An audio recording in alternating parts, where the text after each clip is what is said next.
roda de entrevista desta noite, debate: democracia ou ditadura? O que é melhor para o Brasil? O nosso convidado especial é o professor Davi Maciel. O nosso telefone para você participar, caro telespectador, está aí na tela. Professor, o senhor trouxe 2 livros, não deu tempo nem da gente falar deles, e eu fiquei curioso. Fala um pouquinho desses livros para a gente aí. Esses livros são um resultado parcial, né, das minhas pesquisas sobre a ditadura militar, que é um assunto que eu estudo desde os anos 90, né? E que deu origem à minha tese de doutorado, que é essa que você está mostrando, e a minha dissertação de mestrado. Essa daqui é do doutorado, de Sarney a Collor. De Sarney a Collor, que pega a segunda transição, e o primeiro livro, A Argamassa da Ordem, pega a primeira ainda durante a ditadura militar, né? Então eu estudei não só o período de consolidação da ditadura, que durou 10 anos, o 68, o AI-5 é apenas a limpeza do terreno para consolidar isso, não é? E estudei nesse livro, A Argamassa da Ordem, o processo de transição durante ainda os governos militares, do Geisel e do Figueiredo, que mais ou menos formataram as condições nas quais se deram os processos e dinâmicas da democratização. Então, ali, né, se estabeleceu como projeto do processo democrático a chamada transição lenta, gradual e segura, que visava, acima de qualquer coisa, preservar o mais possível esses elementos autoritários e até fascistas que eu citei aqui no começo, dentro da nova ordem democrática.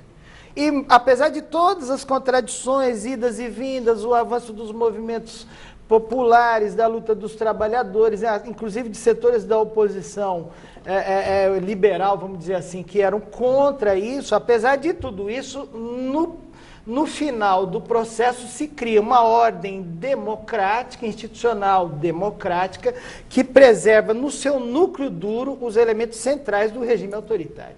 Agora, professor... Isso não só não foi abolido, como foi reformado, e é o que está entrando em crise agora. Quer dizer, quando as pessoas pedem a volta da ditadura, nós temos que pedir o fim definitivo da ditadura, porque ela vigora, reformada ainda dentro da institucionalidade política brasileira. Nas delegacias de polícia da periferia, isso é muito claro, né? O tipo de tortura que fazem ainda hoje, o interrogatório é substituído pela tortura. Isso é herança também. Infelizmente acontece. Agora, professor, eu acho que todo tipo de atrocidade assusta todo mundo. Mas a gente teve alguns casos na ditadura que talvez chamaram mais atenção. Por exemplo, em Brasília, se não estiver enganado, em 83, 82, teve o caso da menina Ana Lídia, de 7 anos, que foi estuprada, e assassinada, e foi enterrada dentro do campus da UNB. E depois, durante uma investigação mais da família, até descobriu-se que o filho do ministro da Agricultura, que era um militar, que agora não me recordo o nome, mas isso é um fato, era possivelmente o principal suspeito do crime.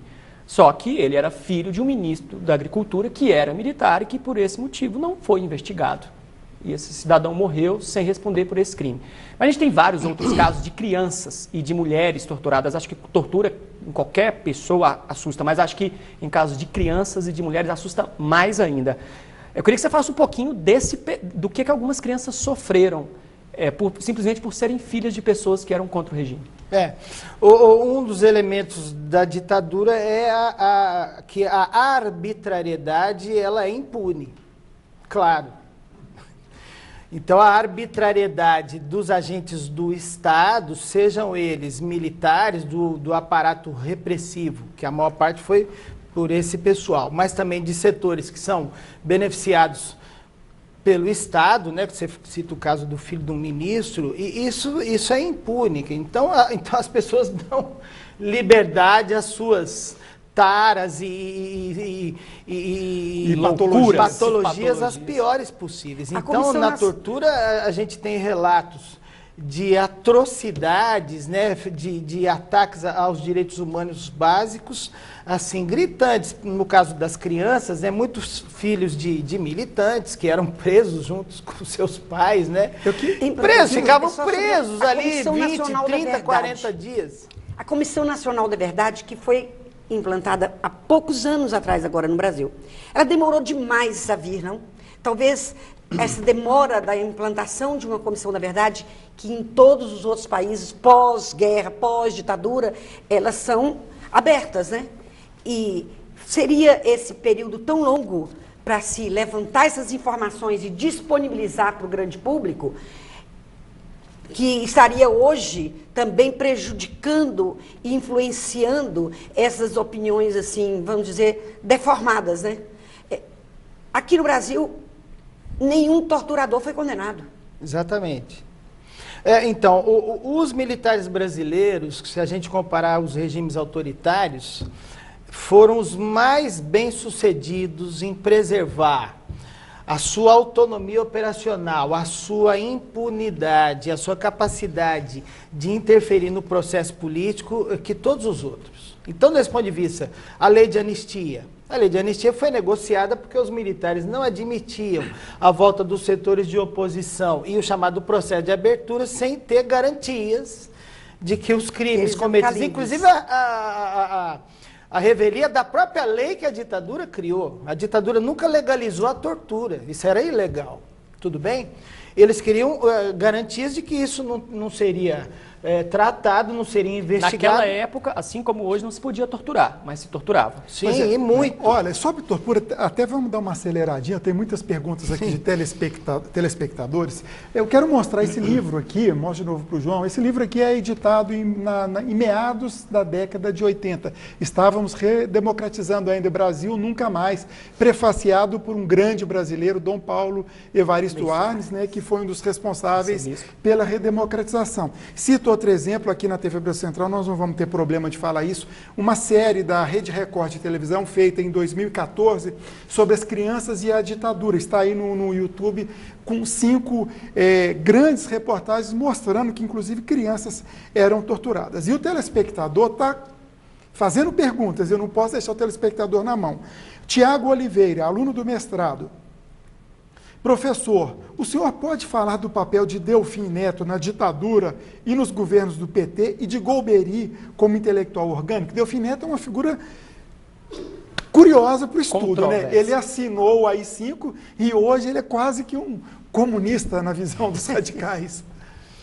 O Delfim Neto, ele era um professor da USP, né, assim, da Faculdade de Economia, que se identificava com a perspectiva da ditadura militar e logo foi recrutado como um técnico para o regime e ocupou funções de muito poder durante muito tempo. Nada menos, ele foi ministro da Fazenda do governo Costa e Silva, do governo Médici. Maquiou números de inflação. Ele ficou nada menos que, deixa eu fazer conta aqui, 7 anos. Responsável pelo milagre brasileiro. Exatamente. Milagre econômico. Depois ele volta com o Figueiredo como ministro da Agricultura, depois ministro do Planejamento, não era o da Fazenda, mas de fato quem gerenciava a política econômica era ele. Então, uma figura que sempre apostou num processo de desenvolvimento industrializante, mas baseado no arrojo salarial, na concentração de renda, no endividamento externo. Então, desse ponto de vista, nisso ele continua o mesmo. Quando o governo Lula aponta a perspectiva de investimento, de financiamento das grandes empresas nacionais, inclusive com perspectivas imperialistas, atuação fora do mercado brasileiro, né? O BNDES assume um papel de... O Brasil sendo imperialista. O Brasil é um país imperialista, de segunda ordem, mas vamos falar assim, você vai lá em Angola, você vê o que é o peso da economia brasileira dentro de Angola, e no Paraguai a coisa é pior ainda. 70% do PIB paraguaio é a capital brasileira. Então, desse ponto de vista, ele apoia o governo Lula por conta dessa perspectiva do Estado financiar o desenvolvimento do grande capital, das grandes empresas, né? Então, ele apoiou, ele era conselheiro do Lula, vamos falar assim, um governo de esquerda.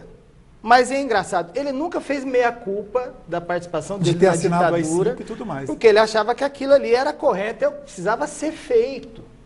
Inclusive, ele justifica assinar o AI-5 com qual argumento? Olha, na economia era preciso que a gente tivesse autonomia para tomar decisões, que se você tem um congresso, se você tem uma oposição organizada em termos partidários, isso vai atrasar o processo.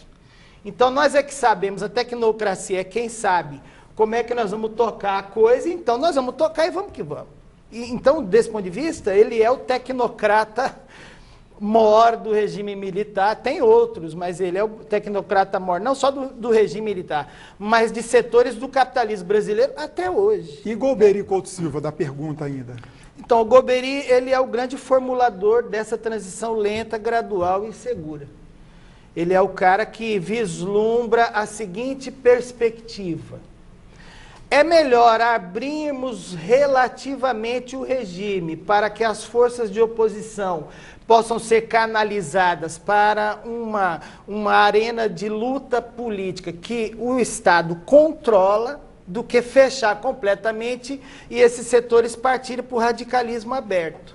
Então, ele já não tinha influência antes, ele já não tinha, desde a época do golpe? Ele teve no golpe, ele é o criador do forte. SNI, ele é uma das principais figuras do governo Castelo Branco, dentro daquela perspectiva de que os militares iam sanear a arena política e entregar o poder para os civis. Isso foi derrotado pelos setores de linha dura do próprio Exército, das Forças Armadas. Então ele é relativamente escanteado. Em 74 ele volta, e volta com esse projeto que, ao meu ver, deu certo, porque os setores de oposição foram canalizados para uma institucionalidade que gerou, inclusive nas organizações de esquerda, essa perspectiva institucionalista, aparelhista, pouco mobilizadora, como a gente viu recentemente. Em 2013, os partidos de esquerda não conseguiram conversar com as manifestações, né, inclusive aquelas de caráter de esquerda, populares, né?